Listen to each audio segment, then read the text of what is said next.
तो इस वीडियो में हम डिस्कस करने वाले हैं एक्सरसाइज 11.1 क्वेश्चन नंबर 4।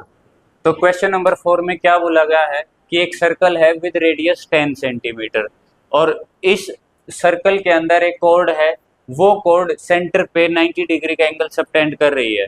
तो फिर आपको कोरस्पॉन्डिंग माइनर सेगमेंट और फिर मेजर सेक्टर का एरिया निकालना है, ये क्वेश्चन में बोला गया। तो इसके लिए क्या करेंगे हम, ये इस प्रकार जो गिवन कंडीशंस है उनके हिसाब से हमने कंस्ट्रक्शन की। एक सर्कल लिया विद रेडियस 10 सेंटीमीटर, ठीक है, हमने इसको नाम दे दिया और वो जो कोड है उसको नाम दिया ए बी।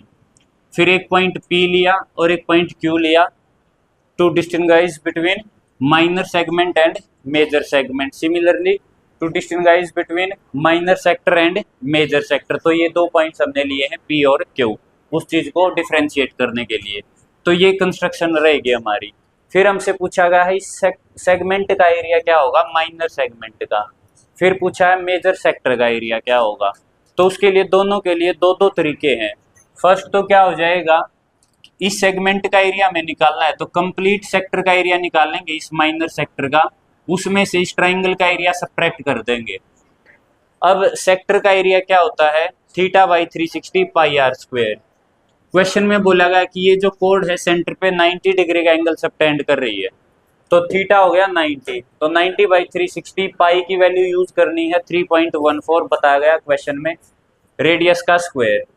फिर उसके बाद राइट एंगल ट्राइंगल बन गया है हमारे पास, और ट्राइंगल का एरिया क्या होता है 1/2 बेस इंटू हाइट। अब ये मान लो इस ट्राइंगल को इस तरीके से अगर कंसीडर करें तो ये बेस हो गया और ये हाइट हो गई, तो 1/2 बेस इंटू हाइट, ये फॉर्मूला में पुट किया और इसको सिंप्लीफाई किया। सिमिलरली इसको सिंप्लीफाई किया तो ये हमारे पास वैल्यूज आ जाएंगी, ठीक है। तो ये 78.5 ये तो आ जाएगा माइनर सेक्टर का एरिया। अब माइनर सेक्टर में से ट्राइंगल का एरिया सबट्रैक्ट किया तो माइनर सेगमेंट का एरिया आ गया हमारे पास, ठीक है। अब इसका दूसरा तरीका क्या था, जो ये सेक्टर माइनर सेक्टर था, इस माइनर सेक्टर को निकालने का दूसरा तरीका क्या है। अब ये जो माइनर सेक्टर है ना, इसके अंदर ट्राइंगल बन रहा है 90 डिग्री का। अगर मान लो सर्कल को कंसीडर करें, सर्कल के में अगर दो डायमीटर लें, सर्कल के 4 इक्वल पार्ट्स में डिवाइड करेंगे, दो इंटरसेक्टिंग डायमीटर्स अगर 90 डिग्री के एंगल पे हैं तो जो अगर दो diameters perpendicular to each other draw किए जाते हैं सर्कल के अंदर, तो सर्कल को वो 4 इक्वल पार्ट्स में डिवाइड करेंगे। चारों क्या होंगे, सेक्टर होंगे, यानी कि क्वाड्रेंट्स में बट जाएंगे। कंप्लीट एंगल 360 होता है, चारों का कितना हो जाएगा 90 90 90। तो अगर इस सेक्टर को देखें, यानी कि जो 90 डिग्री का एंगल बनाता है, तो ये पूरे सर्कल का 4th पार्ट है, 1/4 है। तो कंप्लीट सर्कल का एरिया होता है पाई आर स्क्वायर, और इसका चौथे हिस्से का अगर हम एरिया निकालना है तो इसको 4 से डिवाइड कर देंगे, 1/4 ऑफ पाई आर स्क्वायर, यानी कि पाई आर स्क्वायर बाई 4। बात आ गई समझ में।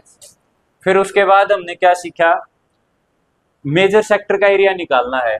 अब मेजर सेक्टर का एरिया निकालने के भी दो तरीके हैं। एक तरीका तो क्या है कि पूरे सर्कल के एरिया में से माइनर सेक्टर का एरिया सबट्रैक्ट कर दो। मान लो भाई ये पूरा सर्कल है, इसमें से इस माइनर सेक्टर का एरिया निकाल दूं मैं, तो मेजर का बच जाएगा। तो पूरा एरिया क्या होगा, पाई आर स्क्वायर से ये निकाला, और माइनर सेक्टर का एरिया हमने ऑलरेडी निकाल लिया था, तो ये इसमें से इसको सबट्रैक्ट किया, ये आ गया। दूसरा तरीका, मेजर सेक्टर का हमें एंगल पता है, यानी कि 270, direct theta by 360 pi r square में वैल्यू पुट करो, थीटा की जगह क्या आ जाएगा 270, और सिंप्लीफाई करो। हमने यहाँ पे ये क्यों यूज किया है, क्योंकि इससे कैलकुलेशन आसान बनेगी। क्यों, क्योंकि माइनर सेक्टर का एरिया हम ऑलरेडी निकाल चुके थे फर्स्ट पार्ट में, तो ये आसान रहेगा डायरेक्ट फार्मूला पुट करने के बजाय। समझ में आया है, समझ में आया है, ये चीज आ गई समझ में, कि जब भी दो diameters perpendicular to each other draw किए जाएंगे सर्कल के अंदर, तो वो सर्कल को 4 इक्वल पार्ट्स में, यानी कि क्वाड्रेंट्स में डिवाइड कर देंगे with 90 degree angle each. Clear.